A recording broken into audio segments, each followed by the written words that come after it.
આજરોજ છોટાઉદેપુર જિલ્લામાં traffic police દ્વારા રાષ્ટ્રીય માર્ગ સલામતી માસની ઉજવણી 2024 10:30 વાગે કરવામાં આવી। સલામતી રસ્તા અને ટ્રાફિક દરેક નિયમનું અવશ્ય પાલન કરો, સીટ બેલ્ટ પહેરો, હેલ્મેટ પહેરો ને દરેક હેલ્મેટ પહેરી તેમજ ટ્રાફિક પોલીસ સાથે આજ રોજ છોટાઉદેપુર જિલ્લા પોલીસ તરફથી એક બાઇક રેલીનું આયોજન મહેરબાન પોલીસ અધિક્ષક સાહેબ શ્રીની ઉપસ્થિતિમાં લીલી ઝંડી આપી પ્રસ્થાન કરાવેલ છે, જેનો હેતુ છોટાઉદેપુર જિલ્લાના નગરજનોને ટ્રાફિક બાબતે અવેરનેસ આવે એના માટે થઈ જિલ્લા આરટીઓ વિભાગ, જિલ્લા ટ્રાફિક વિભાગ તેમજ જિલ્લા પોલીસ તરફથી એક બાઇક રેલીનું આજરોજ આયોજન કરેલ છે અને એનો હેતુ નગરજનોમાં ટ્રાફિક બાબતે અવેરનેસ આવે તે હેતુ ઉજવણી થયેલ છે।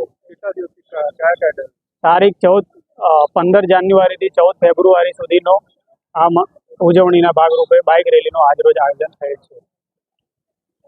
આજરોજ છોટાઉદેપુર ખાતે જિલ્લા ટ્રાફિક અને આરટીઓ છોટાઉદેપુર વતીથી લોકોમાં ટ્રાફિકની જાગૃતિ ફેલાય એ બાબતે નેશનલ રોડ સેફ્ટી માર્ગ અને મંથ ઉજવણી કરવામાં આવેલી, જેનાથી એક રેલીનું આયોજન કરવામાં આવ્યું હતું અને આપણા નેક્સ્ટ જનરેશન જે ડ્રાઈવર્સ છે, જે સ્કૂલોમાં બાળકો છે, એમનામાં ટ્રાફિકની જાગૃતિ આવે એના માટે વિવિધ કાર્યક્રમો પણ કરવામાં આવ્યા છે।